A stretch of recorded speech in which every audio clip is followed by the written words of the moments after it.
This is the new AirTV. The AirTV is a $129 box that will hook up to an antenna and to your home network via Ethernet or Wi-Fi that will stream your over-the-air broadcast channels to your TV, tablet, or phone. The AirTV is not to be confused with the AirTV Player, which is a set-top streaming box. The purpose of the AirTV is to allow you to place it, along with an antenna, in the part of your house that offers the best reception of over-the-air channels.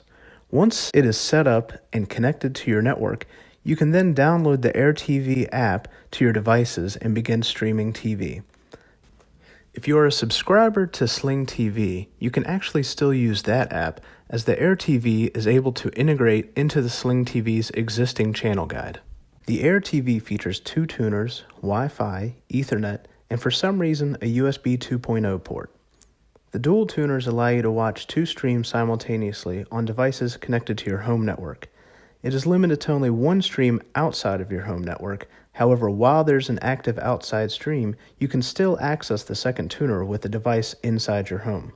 The Wi-Fi is dual band 802.11ac, which in my experience has performed very well. Ethernet is preferred, but you will probably lose the flexibility that Wi-Fi allows to place the TV antenna in the best possible location in your home. Depending on your Wi-Fi setup, along with the interference from neighboring access points, your wireless mileage may vary.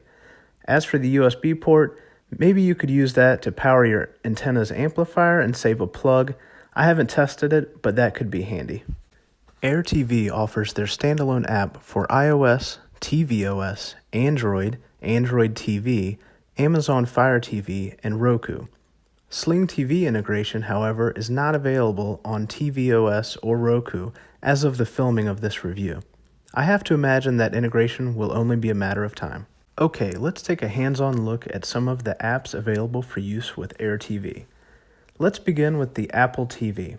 I've had this message come up every time I've launched the app so far that there is currently no video available for this channel, but after a couple of seconds it always begins to stream. This doesn't cause any real issues, but it is misleading as the app is simply buffering, and this message is directing you to check the antenna position and connections. If you swipe up on the remote, you get this small guide across the bottom showing all of your available channels and what show is on at the moment. Swipe across to the channel you want to watch and select it to change channels. As you can see, the error comes up even when just changing channels sometimes. It tunes the channel pretty quickly considering this Apple TV is not in the same network as the AirTV. On the top, you can see the show's info along with the signal quality meter. This is referring to the strength of the signal the antenna is receiving, not the Wi-Fi or my connection to it. There's also a larger guide that shows current and upcoming shows on each channel. In the settings, you're able to see what devices you're connected to, along with the ability to set the maximum stream quality to low, medium, high, or best. These settings only apply when you are away from your home network, so its usefulness on Apple TV might be limited. This is very handy on the phone app, though. That brings us to the iPhone app. As you can see, the same error message occurs on this app as well. Again, after a couple of seconds, it goes away and we begin streaming. I've tested this on Wi-Fi as well as on LTE and has worked almost flawlessly on both for me. This is a screenshot of the stream over LTE. I'm not sure exactly what resolution it is, but on a small phone screen it looks great. Overall, I would say the apps get the job done, but could use some refinement. As a longtime Slingbox user, however, I wouldn't expect very frequent updates to these apps. While I have had the occasional buffering, maybe 2 to 3 seconds every hour or so, I should go over my setup to explain why I've been so impressed with the performance so far. My AirTV is located in Virginia, and I am in Minnesota.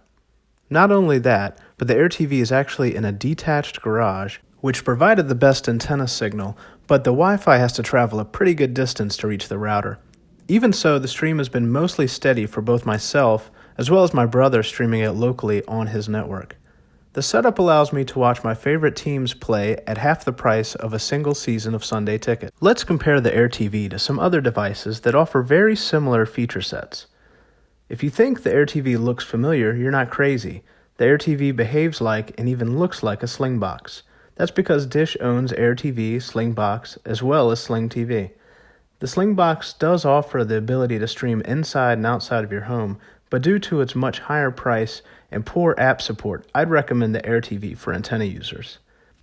Another device, the HDHomeRun Connect Duo from Silicon Dust, offers the ability to stream from 2 tuners to set-top boxes, phones, and tablets in your house as well, but there are 2 situations where the AirTV has the advantage. As mentioned earlier, like a Slingbox, the AirTV is able to stream TV to your devices whether or not you're on the home network. And then there's also the AirTV's ability to integrate with the Sling TV's apps and channel guide. If neither of these features matter to you though, something like the HDHomeRun Connect Duo would provide a similar experience and save you $30 to $50 in the process. The AirTV website recommends an upload speed of 5 megabits to transmit in HD.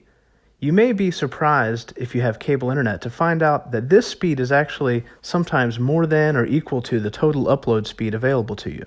In our neighborhood, for instance, if you pay for a 150 megabit download, the upload offered by Comcast is 5 megabit. Oftentimes, though, if you have fiber, the upload speed is substantially more than you'll need for this device, but it's something that you should look into before purchasing the AirTV. Another consideration is that using an antenna comes along with its own complications. There are too many aspects of this to go into in this review, but I would recommend visiting a site like tvfool.com to see what kind of antenna you will need to be able to pick up broadcast channels. Once you put in your address, it will provide you with the stations along with a compass direction so that you can position your antenna correctly. To sum it all up, if you need a way to watch over-the-air TV both inside and outside of your home, the AirTV is the best option I've come across. If you're a Sling TV subscriber who already uses an antenna for broadcast channels, the AirTV really completes the package, assuming you're using more than one TV or use the mobile apps. The links to buy the devices mentioned in this review are in the description below. If you enjoyed this review, please give a thumbs up. If you would like to see more reviews like this, then click the subscribe button. And if you did not like this review, you're weird for watching it to this point. Farewell until next time.